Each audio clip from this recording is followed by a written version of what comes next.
Hello दोस्तों, स्वागत है आपका हिंदी साहित्य विद शबनम में। चलिए आज हम देखते हैं फिर आदिकाल के प्रश्नों को जो कि शुक्ल जी के पुस्तक को आधार बना के बनाया गया है। जैसो जैसो न आवई दुई घरु काई अहो मुँह तुन्नु वयनु जग खंडई तऊ सई ए सो पियु न मुंजु। उपर्युक्त पंक्ति किनकी है और इसमें कौन सा अलंकार है? श्लेष, उपमा, यमक या रूपक?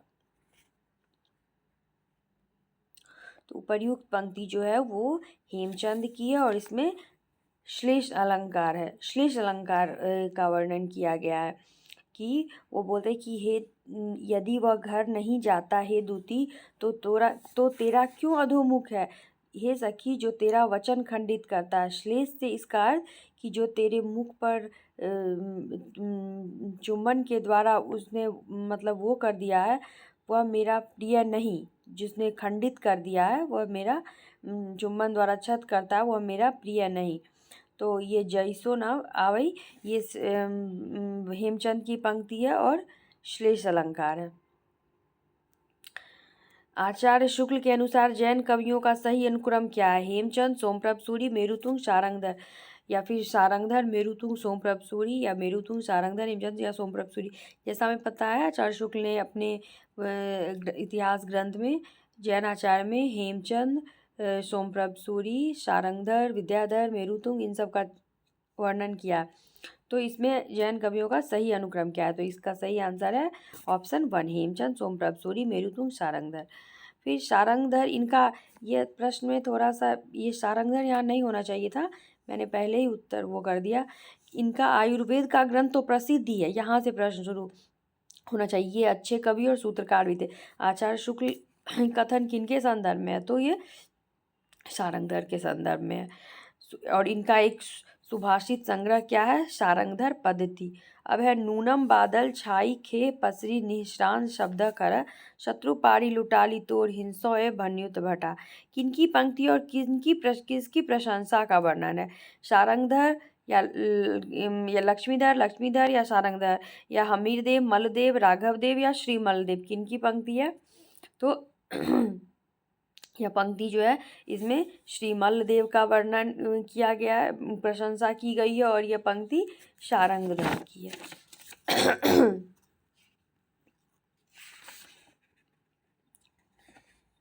दूसरी विशेषता इनके अपभ्रंश की यह है प्रायः देश भाषा कुछ अधिक ली हुई है और उसमें तत्सम संस्कृत शब्दों का वैसा बहिष्कार नहीं है। तात्पर्य यह है कि वह प्राकृत की रूढ़ियों से उतनी अधिक बंधी नहीं है। किनके बारे में शुक्ल जी ने यह कहा? विद्याधर, विद्यापति, देवधर, लक्ष्मीधर।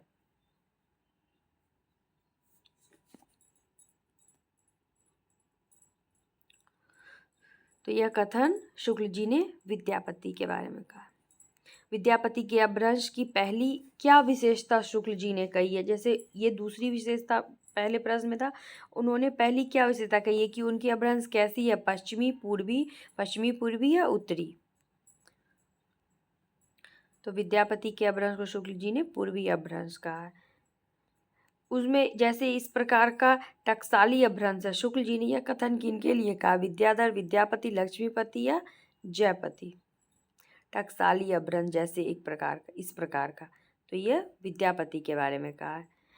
जो काव्य भाषा देश भाषा की ओर अधिक प्रवृत्त होती गई तो तत्सम संस्कृत रखने में संकोच भी घटता गया। शुक्ल जी को इनका प्रमाण कहाँ मिलता है? तो ये जो कथन है यह हमारे इतिहास ग्रंथ में शुक्ल जी के इतिहास ग्रंथ के प्रकरण 2 में सबसे अंतिम में है।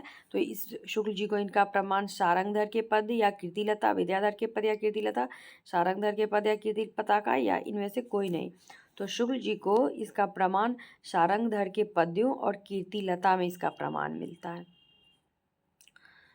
बीसलदेव जिसके नाम पे बीसलदेव रासो ग्रंथ है उनका नाम क्या? विग्रहराज प्रथम, विग्रहराज द्वितीय, विग्रहराज तृतीय या विग्रहराज चतुर्थ?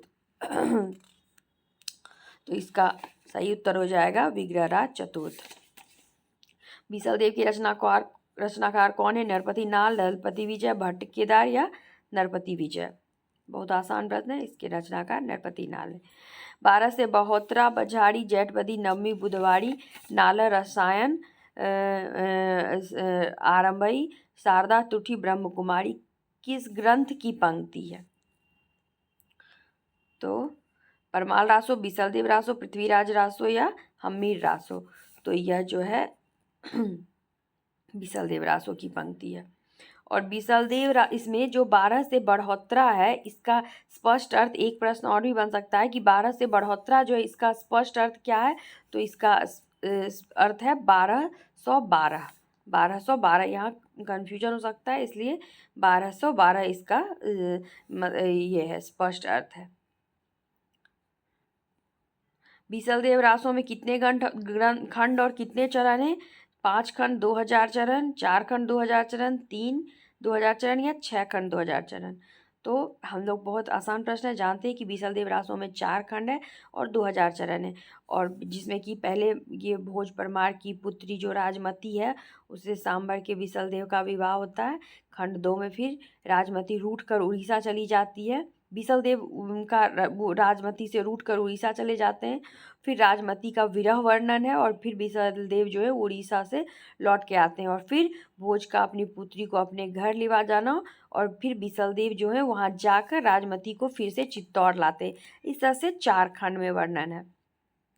राजसभाओं में सुनाए जाने वाले नीति, श्रृंगार आदि विषय में राजाश्रित कवि अपने राजाओं के शौर्य, पराक्रम और प्रताप का वर्णन अनूठी युक्तियों के साथ किया करते थे और अपनी वीरोल्लास भरी कविताओं से वीरों को उत्साहित किया करते थे। इसके लिए वे किन छंदों का प्रयोग करते थे?